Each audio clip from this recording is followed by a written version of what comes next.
आदरणीय दर्शकबिन सान विशेषमा म केशव अर्यालको नमस्कार।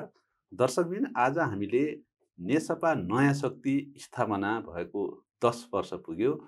अर्थात् 2073 सालमा स्थापना भएको पार्टीले जेठ 30 गते आफ्नो 10औं स्थापना दिवस मनाउँदैछ। यो 10 वर्षमा नयाँ शक्तिले के कस्ता काम गर्यो, के कस्ता उतार चढाव भोग्यो, फस्टाउँदै गयो कि दुब्लाउँदै गयो, यिनै विषयको सेरोफेरमा रहेर कुराकानी गर्नुको निम्ति हामीले स्टुडियोमा आमन्त्रण गरेका छौँ नेसपा नयाँ शक्तिका केन्द्रीय सचिव लक्ष्मण कार्की सन्देशजीलाई। सन्देशजी, यहाँलाई स्वागत छ। हजुर नमस्ते। समस्त सान परिवारलाई नमस्ते। हामी कुराकानी सुरु गर्छौँ। मैले अघि भने जस्तै यहाँहरू यति बेला जेठ 30 गतेको तयारीमा हुनुहुन्छ, 10औं स्थापना दिवस मनाउने तयारीमा। 10 वर्ष पहिला 1 लाख संस्थापक भएर नयाँ शक्ति पार्टी स्थापना गर्नुभएको थियो। अहिले कति पुर्याउनु भयो, के छ अवस्था? सङ्ख्यात्मक हिसाबले हामी त्यति बेला दशरथ रङ्गशालामा जुन सङ्ख्यात्मक हिसाबले कुराकानी गर्दा त हामी अहिले थोरै छौँ। त्यति बेला करिब हामीले दशरथ रङ्गशालामा 1 लाखको हाराहारीमा हामीले नयाँ शक्ति पार्टीको घोषणा सभा हामीले राखेका थियौँ। तर अहिले आउँदा निरन्तर प्रयासरत छौँ हामी। तर विचारको हिसाबले त्योभन्दा हामी माथि छौँ। विचारको हिसाबले हामी अब्बल भएका छौँ। त्योभन्दा निकै उत्तर चढावबाट हामी यहाँ 10औं चाहिँ पार्टी स्थापना दिवस मनाउन हामी जाँदैछौँ। 30 गते, जेठ 30 गते। त्यति बेला हामीले एउटा कुरो के हो भने सङ्ख्यात्मक हिसाबले हामी थोरै भए पनि हामीले राजनीतिक, वैचारिक, साङ्गठनिक र कार्यक्रमिक हिसाबले हामी अब्बल भएका छौँ। र विगतको समीक्षाहरूलाई हामीले समीक्षा गर्दै अब आउने दिनहरूमा हामी अगाडि बढ्ने कोसिस गरिरहेका छौँ र त्यो हुन्छ, सक्छौँ हामी। सङ्ख्यात्मक रूपले पनि अब खास गरी यो संसदीय व्यवस्थामा यहाँहरू हुनुहुन्छ, हामी सबै संसदीय व्यवस्था छौँ। संसदीय व्यवस्थामा सङ्ख्याको पनि महत्त्वपूर्ण भूमिका हुन्छ। कतिजना सांसद छन्, कति भोट ल्यायो भन्ने पनि त्यसको माने राख्छ। यो सङ्ख्यामा यहाँहरू बढ्न नसक्नुको कारण के होला? त्यो पाटो समीक्षा गर्नुभएको छ। अब यस्तो पुरानो सोच चिन्तन प्रवृत्तिबाट आएका पार्टीहरूमा धेरै मान्छेहरू त्यहाँ पार्टीगत रूपमा त्यहाँ लागेका छन्। उनीहरूले भ्रम छरिराखेका छन्, किनभने उनीहरूको विकल्प आयो भन्ने उहाँहरूलाई लागिरहेको छ। त्यसैले हामीले के भनिरहेको छौँ भने योभन्दा नयाँ उन्नत खालको विचार सहितको हामीले चाहिँ यो देशले अगाडि लानुपर्छ। आर्थिक रूपले, राजनीतिक रूपले, वैचारिक रूपले हामीले चाहिँ अगाडि जानुपर्छ, देशलाई समृद्धि बनाउनुपर्छ भनेर हामी लागिरहेछौँ। त्यसको काउन्टरमा चाहिँ तपाईँको विभिन्न भ्रमहरू छरिए। पार्टीको चुनाव चिन्ह पनि त्यति बेला दिएन। हामी चुनावमा जाँदाखेरि अर्कैकै चुनाव चिन्ह लिएर जानुपर्ने स्थिति पैदा भयो। त्यस कारणले हामीले अहिले के भनिरहेका छौँ भने हामीले सङ्ख्यात्मक हिसाबले अब नजिकै छ, 2 वर्ष बाँकी छ। 84 को चुनावमा हामी जाँदैछौँ। सङ्ख्यात्मक हिसाबले गुणात्मक रूपमा हामी अगाडि बढिसक्यौँ, अरूभन्दा अब्बल भइसक्यौँ। राजनीतिक रूपमा, साङ्गठनिक रूपमा, नेतृत्वको रूपमा, कार्यक्रमको रूपमा हामी अगाडि बढिसक्यौँ। राष्ट्रिय अन्तर्राष्ट्रिय रूपमा नि हामीलाई नजिकबाट निहालिराखेको स्थिति छ। तर अहिले सङ्ख्यात्मक हिसाबले तपाईँले भने जस्तै अब हामी त चुनावमा जानुपर्छ। 84 को चुनावमा जाँदाखेरि हामीले वैकल्पिक भन्ने शक्तिहरूसँग सहकार्य गरेर हामीले आम रूपमा अब यो हामी पार्टी स्थापना 30 गते पछाडि एउटा बृहत एउटा कार्यक्रम लिएर हामी अगाडि बढ्छौँ र हामी चुनावमा फेस्ट हुने हो, लड्ने हो, विकल्प नै खोज्ने हो। हामीले जनताले विकल्प खोजिरहेको छ, त्यसको नेतृत्व राजनीतिक वैचारिक रूपमा हामीले नै गर्ने हो। हामी अगाडि बढ्छौँ। अब यस पछाडिका कार्यक्रमहरू पनि हामी लिएर आउँछौँ भन्ने कुरा हो। हजुर। तर एउटा अब यहाँलाई भन्दाखेरि अलि नमिठो लाग्ला, अहिले पनि यहाँहरूको पार्टी चिनाउनु पर्यो भने डाक्टर बाबुराम भट्टराईको पार्टी भन्दा चिनाउनु पर्ने छ होइन? नेसपा नयाँ शक्तिको नेता बाबुराम होइन कि बाबुरामको पार्टी नेसपा नयाँ शक्ति? अन्य पार्टीहरू त छैन नि। देउवाको काङ्ग्रेस भन्दैनन्, केपीको एमाले भन्दैनन् होइन? यस्तो किन होला? अहिलेसम्म यहाँहरूले पार्टीको ब्रान्ड नै स्थापना गर्न सक्नु भएन कि? बाबुरामको ब्रान्डमा पार्टी चल्नुपर्ने यस्तो देखियो नि त। मुख्यतः विचारक बाबुराम भए, विचार बाबुरामले ल्यायो, अगुवा बाबुराम भए। त्यसरी बाबुरामको नाम आउनु स्वाभाविक हो। मुख्य कुरा चाहिँ एउटा कुरा के हो भने हामीले तपाईँको नयाँ शक्ति भनेको के हो नै हामीले बुझाउन सकेनौँ कि भन्ने अहिले हामीले अनुभूति भइरहेको छ। नयाँ भनेको कुरा के हो भने बाबुराम पनि त्यही बाबुरामै चाहिँ पहिल्यै चाहिँ बाबुराम पुरानो मान्छे, तिमीहरू पुरानो मान्छे, भन्ने कुरा पहिलो नम्बर कुरा केशवजी म के भन्छु भने नयाँ भनेको कुरा पहिलो विचार चाहियो, नेतृत्व चाहियो, सङ्गठन चाहियो, कार्यक्रम चाहियो। त्यसकारणले विचारको हिसाबले अरूभन्दा अब्बल छौँ हामी। देशलाई समुन्नत कसरी लाने, देशलाई यो दिशातिर चाहिँ हामी लान्छौँ भनेर हामीले 500 मार्फत हामी अगाडि बढिरहेका छौँ। हाम्रो कार्यदेश 500। 500मा हामी यसरी जान्छौँ है भन्ने हामीले दिशा दिइसक्यौँ हामीले। त्यो दिशा दिने चाहिँ अब दिइसके पछाडि तपाईँको चाहिँ एउटा कुरो नेतृत्व आयो। त्यो विचार को त, त्यो विचार कसले ल्यायो भने त बाबुराम भट्टराईले ल्याउनु। बाबुराम भट्टराईले ल्याउनु भयो। तर नयाँको विकल्प खोजिरहनु छ। बाबुरामलाई पुरानो बाबुराम भन्छन्।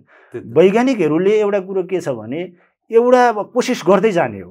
तपाईँको हिजोदेखिको अहिले सेट एन्ड सिक्वेन्समा हेर्नुहोस्, बाबुरामको हिजो माओवादीदेखि अहिलेसम्म आउँदाखेरि उसले नयाँ मात्रै कुरा गरिरहेको छ। नयाँ कुरा गर्दाखेरि तपाईँको बाबुराम भट्टराईले माओवादी पनि कारबाही गर्यो भने चुनाव बैठकमा कारबाही गर्यो भने तपाईँ हामीले सुन्यौँ। त्यसकारणले अहिलेसम्म आउँदाखेरि विकल्पको कुरा गरिरहेको छ भने एकपछि अर्को सफल असफल भए पनि वैकल्पिक झन्डालाई बाबुरामले उचालिराखेको छ। त्यसकारणले विकल्प चाहिँ नयाँ नयाँ कुराहरूको खोज र अनुसन्धान बाबुरामले ल्याएछ। त्यो विचार चाहिँ त्यो भने बाबुराम भयो। त्यसकारणले दोस्रो कुरा चाहिँ के हो भने सङ्गठनको कुरा।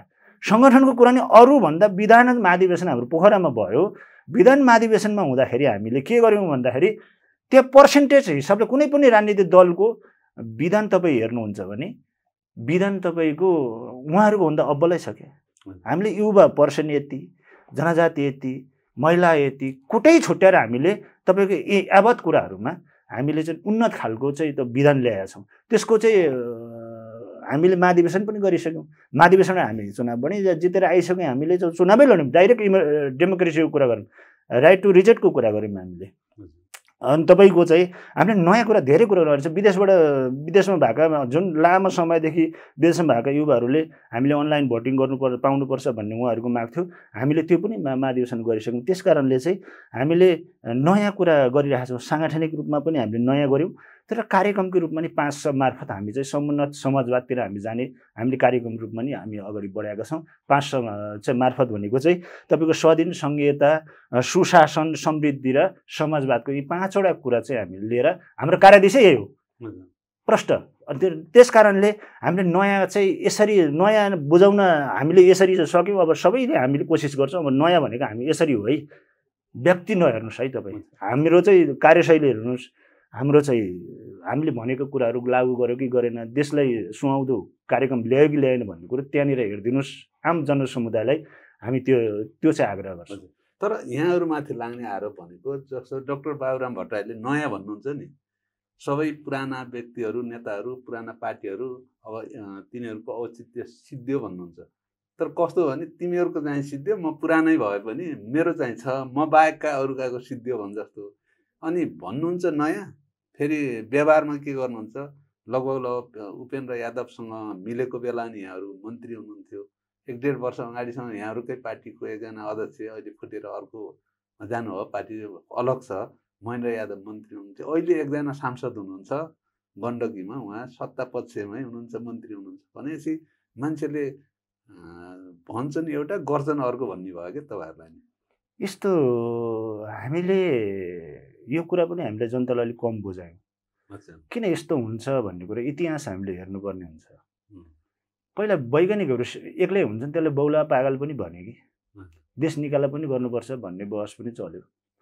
तर बाबुरामले पनि त्यही भने, नयाँ कुरा गर्यो कि बाबुरामले कि भारतको मान्छे भन्ने एउटा आक्षेप लाउने, यो भारत प्रस्त हो भन्ने टाइपको चाहिँ मान्छेहरूले कुरा गर्ने, यो केही विचारै होइन भन्ने टाइपको कुरा गर्ने। तर आखिरीमा ती दलहरूले हाम्रै एजेन्डा चाहिँ बाबुरामकै विचारहरू लिएर चाहिँ अगाडि बढ्ने भइरहेछ। नयाँ विचार उहाँहरूको छैन, त्यही कुरालाई नयाँ भनेर लागिरहेछ। तर एउटा कुरा के हो भने बाबुराम भट्टराईले एउटा ठुलो कोसिस गर्नुभयो नयाँ बनाउनको लागि।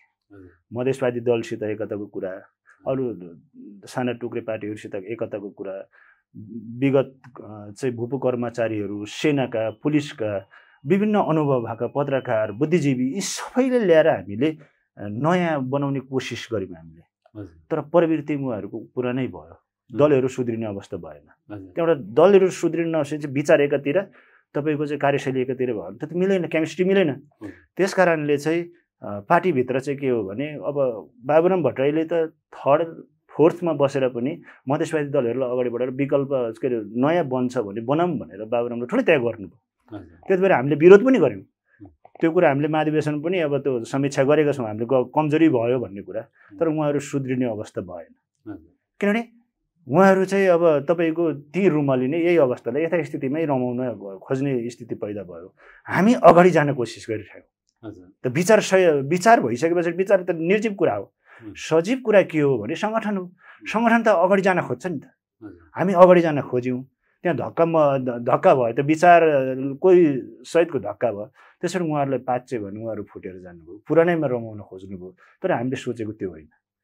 त्यसैले बाबुराम भट्टराईको कुरा भएन कि यो हाम्रो नेकपा नयाँ शक्तिको कुरा के हो भने हामी अगाडि जाने हो, यथास्थितिमा हामी बस्ने नै होइन। दुनियाँ जुन खालले परिवर्तन भइरहेको छ त्यो अनुसारको हामी जानुपर्छ भन्ने कुरा हो। यहाँले हामीले नयाँ अभ्यास गऱ्यौँ, खास गरी पोखरा विधान अधिवेशनपछि विधानलाई एकदम समावेशी खालको बनायौँ। अनि राष्ट्रिय सभा प्रज्ञा प्रतिष्ठानमा महाधिवेशन गर्दै गर्दा त्यहाँ नयाँ नेतृत्व चयन गऱ्यौँ, विभिन्न क्लस्टरहरू ल्यायौँ भने पनि बाहिर चाहिँ फेरि के भन्ने जसलाई जिताउनु पर्थ्यो निर्विरोध गराउनु भयो, जसलाई हराउनु वा हारुन जित्नु भन्ने वास्ता थिएन त्यहाँ चाहिँ चुनाव गराउनु भयो भनेर पनि यहाँहरूको माथि त्यस्तो प्रश्न गरिन्छ नि, त्यस्तो हो? मलाई त्यस्तो लाग्दैन। मलाई किन लाग्दैन भने म एउटा कुरो के हो भने सबभन्दा मेरो जीवन लाइफमा पहिलोचोटि म आफूलाई भोट हालिदियो। मैले पार्टीको आन्तरिक चुनावमा भोट हालेको पहिलोचोटि। किनभने धेरै डेमोक्रेसीका कुरा गरेँ होइन, डेमोक्रेसीका धेरै कुरा भयो, प्रजातन्त्रका धेरै कुरा भयो। तर प्रयोग पार्टी आन्तरिक जीवनमा जुन बाबुरामले अब जानुपर्छ, नयाँ तरिकाले नै जानुपर्छ, विचारसहितको नयाँ तरिकाले जानुपर्छ, सङ्गठनलाई नयाँ बनाउनुपर्छ भनेर सबै साथीहरू त्यहाँ लड्नुपर्छ भनेर हामीले पोखराको विधानमै उल्लेख गरेर हामी आएका छौँ। त्यही मार्फत चाहिँ हामीले प्रथम चाहिँ महाधिवेशन हामीले गऱ्यौँ।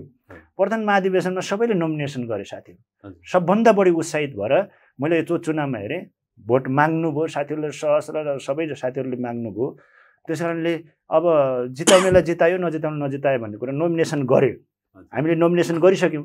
नोमिनेसन गरेपछि कसैलाई दबाब कर काप नगरिकन हामीले चाहिँ के हो भने तपाईँको त्यहाँ अगाडि बढ्यौँ। अब सायद मलाई लाग्छ त्यो मानसीजीको बारेमा मलाई बाहिर पनि अब छोरीलाई ल्यायो, चुनावै गरेन भन्ने कुरा।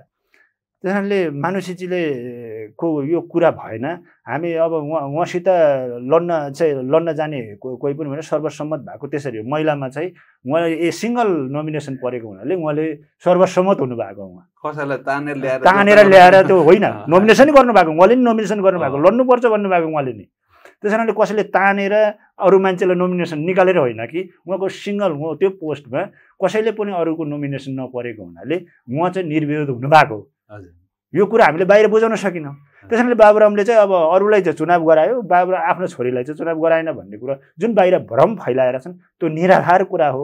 त्यसमा चाहिँ हामी प्रत्यक्ष हामी स्वयं चुनाव लडिरहेको छ, सबै लड्नुपर्छ। इभन बाबुराम भट्टराई पनि आफै लड्नु भएको छ। एउटा युवा नेता नेत्र चापागाई उहाँलेसम्म अध्यक्षमा हाल्नु भएको छ भनेपछि त्यति उदारताका साथ हामीले चुनाव गऱ्यौँ, त्यहाँ सम्पन्न गऱ्यौँ। एउटा उल्लासमय वातावरणमा तपाईँको चुनाव भएको छ। त्यस कारणले यो बाहिर हल्ला पिटेर नयाँ शक्तिलाई चाहिँ निर्मूल गर्न सकिन्छ कि यसलाई मास्न सकिन्छ कि कहाँ बाबुरामको परिवारलाई देखाएर अथवा चाहिँ यो बाबुरामले कहीँबाट ठाउँ नभएपछि त एउटा परिवार पनि देखाउनु पऱ्यो नि। उहाँहरूको हतियारै त्यही हो, परिवार देखाउने हो कि यो चाहिँ यो पार्टीमा अथवा यो देशमा मानुषीले राजनीति गर्ने चाहिँ हुँदैन कि मानुषीले के टेस्टेड चाहिँ गर्न पाउँदैन यो देशमा, पाउँछ।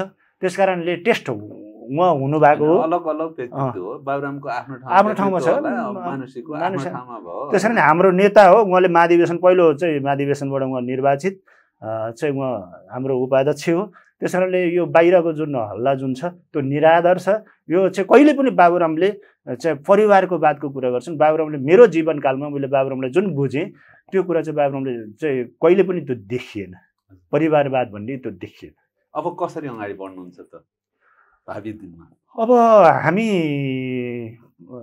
केशवजी हामी 30 गतेको तयारीमा छौँ पार्टी स्थापना दिवसको दिन।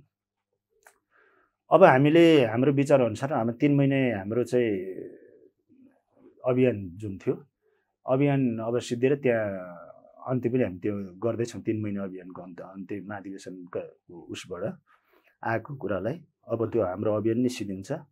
र हाम्रो मुख्यतः आन्तरिक कुरो हुन्छ। आन्तरिक सङ्गठनलाई मजबुत बनाएर हामी जान्छौँ र हाम्रो एजेन्डा जबरजस्ती रूपमा हामी लिएर जान्छौँ। अब हामी केन्द्रीय कमिटी पनि बस्दैछ तत्काल है, पार्टी स्थापना दिवस पछाडि हाम्रो केन्द्रीय कमिटी, दोस्रो केन्द्रीय कमिटी बैठक बस्दैछ। त्यहाँबाट हामी एजेन्डाहरू निर्माण गर्छौँ र हामी एग्रेसिभ रूपमा हाम्रो एजेन्डाहरू स्थापित गरेर हामी अब पुरै जनताकोमा जान्छौँ। किनभने तपाईँको आम युवा पङ्क्ति, आम जनता विकल्प खोजिरहेको छ। तर विकल्प भन्ने पार्टीहरू छन्, हेर्नुहोस् है, पार्टीहरू जन्मे तर विचार भएन, कहाँ पुग्ने भन्ने कुरो उहाँहरूको ठेगान भएन। त्यस कारण हामी त विचारसहितको कुरा गरिरहेका छौँ, समुन्नत समाजवादको कुरा गरिरहेछौँ, मानवतावादको कुरा गरिरहेछौँ, अर्थतन्त्र यो देशलाई चाहिँ यसरी जान सक्छौँ है हामी भनिरहेका छौँ। मुख्य कुरा दुईवटा कुरोले हामी अब अगाडि लिएर जान्छौँ। एउटा कुरो समृद्धिको कुरा, मुख्य 5 मध्ये 2टा हामी अगाडि लिएर जान्छौँ। एउटा समृद्धिको कुरा, एउटा चाहिँ तपाईँको चाहिँ सुशासनको कुरा। सुशासन बेगर समृद्धिको कुरा छैन। तपाईँ हेर्नुभयो, तपाईँको व्याप्त मात्रामा स्थानीय निकायदेखि माथिसम्म तपाईँको व्यापक भ्रष्टाचारले आक्रान्त छ, जनता आक्रान्त छ। तपाईँको यो देशमा त तपाईँको अहिले भ्रष्टाचार पनि डिलिङ चाहिँ बाहिर सिङ्गापुर, मलेसिया, दुबई, कतार हुन लाग्यो कि उतै पैसा उता झन् देशबाट टाट पल्लिने स्थिति पैदा भयो। त्यस कारण समृद्धि चाहिँ अब तपाईँको सुशासन, मेन कुरो भ्रष्टाचारकै विरुद्धमा अब हामी लाग्छौँ। भ्रष्टाचारीहरूलाई जेल कोच्नै पर्छ। त्यो हाम्रो जीवनकालमा हामी गर्छौँ, कुनै कम्प्रोमाइज गर्दैन हाम्रो पार्टीले, कुनै कम्प्रोमाइज गर्दैन। त्यसरी समृद्धि हुन्छ। समृद्धि पछाडि हामी समाजवादतिर हामी उन्मुख हुन्छौँ। समाजवाद सबैले भनिरहेछन्, तर हामीले समुन्नत समाजवाद भनिरहेको छ। राजावादी कुन कुरा आइरहेको छ यो बिचमा होइन। राजावादी पुरानो कुराहरू रैती बन्नलाई मछाड गरिरहेछन् ती युवा साथीहरूले, म भन्छु त्यसरी तछाड मछाड पुरानो कुरा होइन, नयाँले अगाडि ल्यायो। योभन्दा उन्नत विचार, उन्नत समाज, उन्नत तपाईँको चाहिँ व्यवस्था के हुनसक्छ त्यतातिर जोड दिन आम युवा पङ्क्तिलाई म अनुरोध गर्छु। र आगामी दिनमा अन्य राजनीतिक दलहरूसित तपाईँले अघि नै भन्नुभयो, फेरि म दोहोऱ्याउँछु, वैकल्पिक भन्ने शक्तिहरू हामी 84 सुममा एक बनाउने हाम्रो ठुलो कोसिस हुन्छ। हामी के त्याग गर्नु पर्यो हामी गर्छौँ, तर छुट्टा छुट्टै पसल राखेर भएको मतलाई यो जनमतलाई हामी बाँड्ने पक्षमा छैनौँ। जसले उहाँहरूसित हाम्रो विचार, राजनीति, साङ्गठनिक रूपमा हामी छलफल गरेर एउटा निष्कर्षमा एउटै चुनाव चिन्हमा लड्ने वातावरण चाहिँ हामीले निर्माण गर्नुपर्छ। त्यो दिशामा हामी भनेपछि 84 सम्म वैकल्पिक शक्तिहरूको मोर्चा बन्छ। पार्टी एक्लै हुन्छ कि मोर्चा बन्छ? अनि सकभर हामी एकतै गरेर हामी जान्छौँ। हजुर, एकतै विचारमा एक ठाउँमै आउनुपर्छ। सबभन्दा पहिला गन्तव्य स्थान चाहिँ सबैले टुङ्गो लाउनुपर्छ, कहाँ पुग्ने भन्ने कुरा। त हामी चाहिँ इन्डिया जाँदैछौँ, यता उता टिबेटतिर लागेर त भएन। त्यस कारणले पहिला विचारमा हामी छलफल गर्छौँ। राजनीति वैचारमा क्लियर भइसके पछाडि हामी साङ्गठनिक रूपमा त्यो गौण कुरा हो। जसले 84 मा हामी के गर्दैछौँ भने 84 सम्पूर्ण चाहिँ वैकल्पिक भन्ने शक्तिहरूसित हामी छलफल गरेर एउटा निष्कर्षमा हामी पुग्छौँ। फेरि हामी बाधा हुँदैनौँ, एकताको लागि हामी बाधा हुँदैनौँ। हामी खुल्ला रूपमा हामी बहस छलफल गर्न तयार। तर एउटा कुरो के हो भने नेतृत्वको लागि पनि हामी तयार। इभन यो कुरा नै तपाईँहरूलाई स्मरण के होस् भने हामीले नेतृत्वको लागि हामी समस्या होइन, एजेन्डा प्रमुख हो। एजेन्डा प्रमुख कुरा कम्प्रोमाइज हुन्छ, हामी ठिक छौँ। 84 मा म वैकल्पिक शक्तिहरूलाई म यही चाहिँ अन्तर्वार्ताबाट के भन्छु भने अब पसल छुट्टै छुट्टै थाप्ने हो भने यथास्थितिवादी शक्तिहरूले अथवा अहिले भएको तत्काल श्री 3 पार्टीहरू जुन आफूले भनिरहेछन्, यिनले चाहिँ वैकल्पिक शक्तिलाई छिन्न भिन्न बनाएर तपाईँको चाहिँ फेरि पुरानै पार्टीलाई जनतालाई बाध्य बनाउने र त्यही पार्टीमा भोट हाल्न पर्ने स्थिति पैदा गर्दैछन्। त्यो कुरालाई चाहिँ समयमै बुझेर हामी छलफल बहस अन्तर्क्रिया गर्छौँ, हामी जान्छौँ, हामी क्लियर छौँ। अब अलिकति फरक प्रसङ्गतर्फ लागौँ। यहाँ पार्टीको केन्द्रीय सचिवका अतिरिक्त विदेश विभागको पनि प्रमुख हुनुहुन्छ नेसपा नयाँ शक्तिको। के छ विदेशतिर के कस्ता गतिविधि गरिरहनु भएको छ? विभागका गतिविधिहरू कसरी अगाडि बढिरहेका छन्? अब विदेशमा हामीले म भारतको इन्चार्ज पनि छु, भारत प्रवासको लगायत अब उतापट्टि उपाध्यक्ष मानुषीजीले हेर्नुहुन्छ अर्को चाहिँ प्रदेश विदेश। अब हामीले एउटा कुरो के भने मुख्य एजेन्डा भनेको हाम्रो कुरा के हो भने पार्टीले पनि हामी दुईटै युवालाई पठाएको छ विदेशमा। करिब नेपाल सरकारसित पनि डेटा छैन त्यति, कति युवा बाहिर छन् भन्ने कुरो डेटा छैन। किन यति अरसल्ल छ र आम युवाको चाहना विदेशमा बसेर ती युवाहरूलाई हामीले कसरी समेट्ने भन्ने कुरा हामीले अब बुझाउँछ, हामी छलफल गर्छौँ। मैले भारतको प्रवासको चाहिँ एउटा चाहिँ हामी सम्मेलन नि गऱ्यौँ, त्यही विषयमा हामी सँगै गयौँ, त्यहाँ प्रवासमा पनि हामीले यही कुरा गरेका छौँ। अब हामी नयाँ तरिकाले हामी जानुपर्छ होइन, नयाँ तरिकाले अब यसै गरी छरपष्ट होइन कि ती युवाको सोच चिन्तन प्रवृत्तिलाई, उहाँहरूको क्षमता दक्षता योग्यतालाई उहाँबाट फर्केर आउँदा पनि नेपालमा आएर केही गर्ने वातावरण मिलाउने हामी अब छलफल गर्छौँ र कसरी जाने भन्ने कुरा चाहिँ अगाडि बढ्छ। हामी गरिरहेका छौँ, कोसिस गर्छौँ, ती युवाहरूलाई जोड्छौँ। हामी विकल्प नै हो, हामीसित नजोडिकन ठाउँै छैन ती युवा साथीहरूको।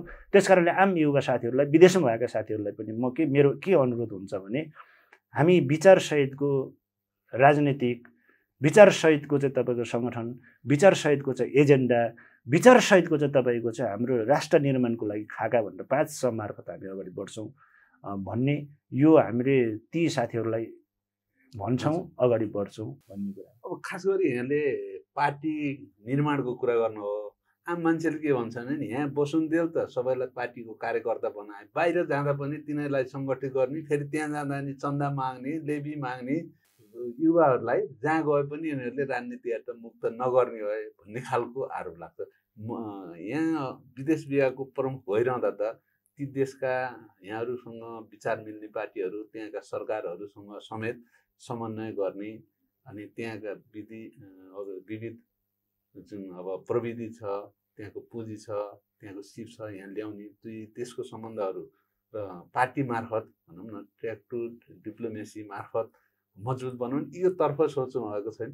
होइन, युवाहरूलाई मुख्यतः हिजो हामीले जसरी परिचालन गऱ्यौँ युवाहरूलाई ढुङ्गामुढामा चाहिँ राजनीति हामीले सिकायौँ, हामी पनि त्यही राजनीतिबाट आयौँ, हामीले जे सिकायौँ त्यही गऱ्यौँ हामीले। अब त्यो होइन, हामीले भनेको कुरा के हो भने जुन सक्षम युवा साथीहरू जुन हुनुहुन्छ, कुनै हामीले हाम्रो पार्टीको हामी झोलिएको कुरा अहिले व्यापक चर्चा पनि तपाईँ हेर्नुहुन्छ मिडियाहरूमा, प्रधानमन्त्री अहिले त्यो तपाईँको, हामी त्यो पक्षमै छैनौँ। हामी स्वाभिमानीपूर्वक राजनीति हामी सिकाउँदैछौँ। मेरो नयाँ भनेको त्यो हो, किनभने चन्दै माग्ने, दुनियाँ गर्ने, तपाईँको चाहिँ अब कार्यक्रममा चाहिँ आइजा भन्ने, ढुङ्गामुढा गराउने, एक्लै अर्काको विरुद्धमा भने हामी नितान्त त्यो पक्षमा छैनौँ। हामीले उहाँहरूको सिपलाई सम्मान गर्ने र यो देशमा चाहिँ कहाँ उहाँहरूले के सिप छ त्यो सिप चाहिँ हामीले पनि ग्रहण गर्ने र के गर्न सकिन्छ भन्ने कुरो उहाँहरूसित आइडिया पनि लिने र हामीले पार्टीमा पनि छलफल गरेर के गर्न सकिन्छ भन्ने कुरा चाहिँ तपाईँको पार्टीमा पनि हामी छलफल गर्छौँ। प्रायः जसो हामी युवा साथीहरू छौँ, 40भन्दा मुनिका धेरै साथीहरू अहिले तपाईँको युवा साथीहरू केन्द्रीय कमिटी आउनु भएको छ। ती साथीहरूको नै अब समग्र कुरा सुनेर हामी युवाले कसरी अगाडि बढाउन सकिन्छ, कसरी चाहिँ सक्षम बनाउन सकिन्छ भन्ने कुरा चाहिँ तपाईँको हामी त्यो राजनीति सिकाउँछौँ। स्वाभिमानीपूर्वक राजनीति गर्नुपर्छ र कुनै डर त्रास करकापको भरमा कसैको चाहिँ लागि हामी राजनीतिक युवालाई सिकाउने पक्षमा छैनौँ। ती युवाहरूको अनुभवलाई हामीले सँगालेर हामी नयाँ तरिकाले अगाडि बढ्ने कोसिस गर्छौँ।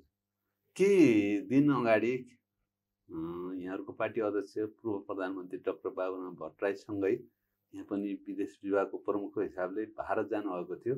त्यो भ्रमण अलिक चर्चामा पनि रहेको थियो।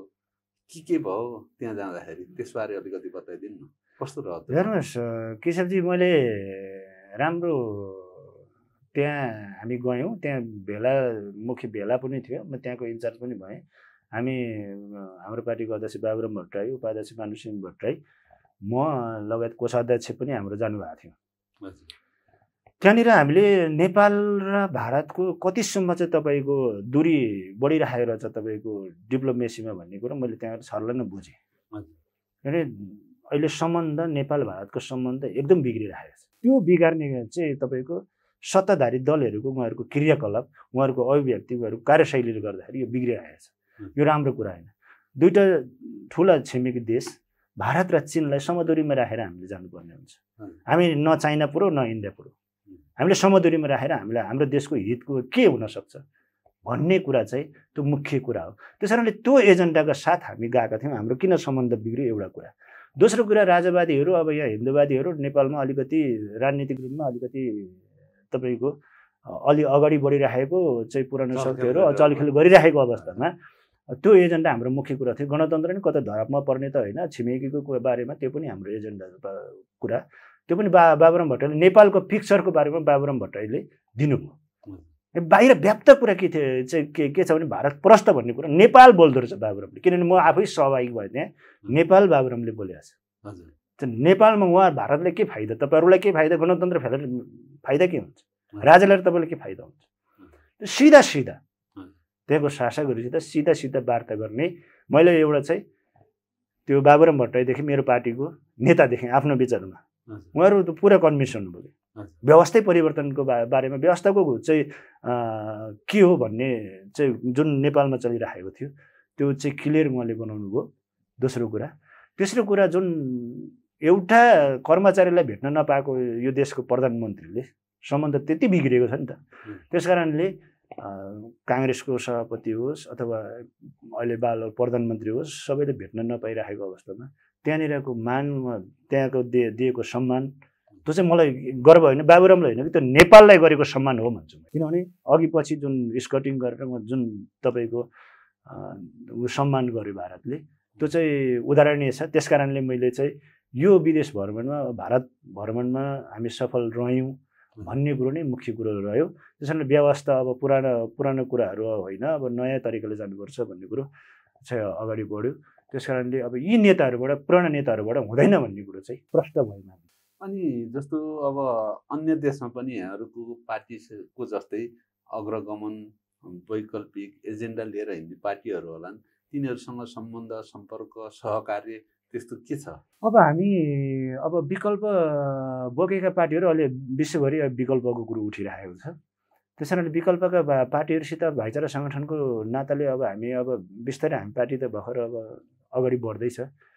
विदेश विभागको हिसाबले पनि भाइचारा सङ्गठनहरूसित हामी सम्बन्ध सुधार्ने कोसिस गर्छौँ। हामी हाम्रो यो हो, हाम्रो विकल्प यो हो, उहाँहरूबाट अनुभूति लिन्छौँ हामी कसरी गऱ्यो भन्ने कुरा, र समग्र हामी जोडिने कोसिस गर्छौँ। हामी नयाँ तरिकाले भाइचारा सङ्गठनहरूसित लगायत अन्य राजनीतिक जुन विकल्प भन्ने बेगरका राजनीतिक दलहरूसित पनि हाम्रो सम्बन्ध चाहिँ तिक्तताहरू रूपमा होइन, हामी अगाडि बढ्छौँ। र इपिजीको बारेमा मैले अहिले अलिकति छुट्याइ छु। इपिजीको बारेमा बाबुराम भट्टराई प्रधानमन्त्री भएको बेलामा जुन उता इन्डियाको तर्फबाट भगत केसरी र यताबाट डाक्टर भेषबहादुर थापा बिचको जुन चाहिँ 1950देखिका नेपाल र भारत बिचको जुन असामान्य सन्धिदेखि लगायतका त्यहाँ सम्पूर्ण समस्याहरू जे छन् त्यसलाई समाधान गर्ने, त्यसको बारेमा के हो, मेरो पालामा भएको कुरा के हो, कहाँ पुगिरहेछ भन्ने कुरा गर्दाखेरि त्यसपछि नयाँ यो च्याप्टर क्लोज भयो। नयाँ तरिकाले जानुपर्छ, गभर्मेन्ट टु गभर्मेन्ट नै कुराकानी गर्नुपर्छ भन्ने कुरा भयो। बाबुरामको ठुलो चासो थियो त्यो विषयमा, आफ्नो पालामा गठन गरेको त्यो कुरा।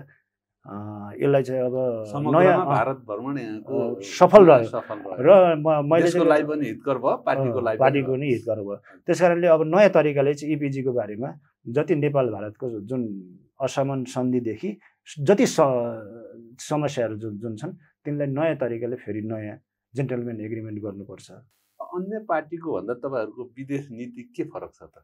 हेर्नुहोस्, हामी अघि नै मैले भने दुईवटा ठुलो विशाल देशको बिचमा, ठुलो अर्थतन्त्र, ठुलो देशको बिचमा हामी छौँ। हामी पुलको काम, बाबुराम भट्टराईले के भन्नु भने हामी तरुल होइन, हामी पुल हो। दुईवटा देशलाई जोड्ने हामी पुल हो।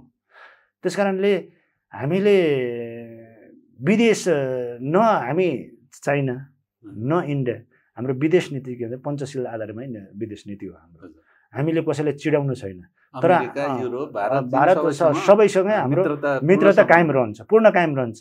र हामीलाई सानो भनेर कसैले हेप्न चाहिँ त्यो पाइँदैन, किनभने हामी स्वाभिमानीपूर्वक अहिलेसम्म बाँचेका छौँ। यो चाहिँ हाम्रो पुर्खाले लडेर यो देशको सिमाना कहाँ के भन्ने कुरा चाहिँ हामी छलफल गर्छौँ। तर हेर्ने दृष्टिकोणमा हाम्रो अन्य पार्टीको जस्तो हुँदैन। र छिनमा भारत, छिनमा चाइना कार्ड प्रयोग गरिराख्ने, यो चाहिँ यसले चाहिँ नेपाललाई हित गरेन। त्यस कारण हामी सिधा हाम्रो कुरा के छ भने पञ्चशील आधारमा नै हामी अगाडि बढ्ने हो। विदेश चाहिँ नीति हाम्रो त्यही रहनेछ, हामी अगाडि त्यसरी बढ्छौँ। अन्त्यतर्फ जाँदै हाम्रा दर्शकहरूलाई थप केही भन्न चाहनुहुन्छ कि?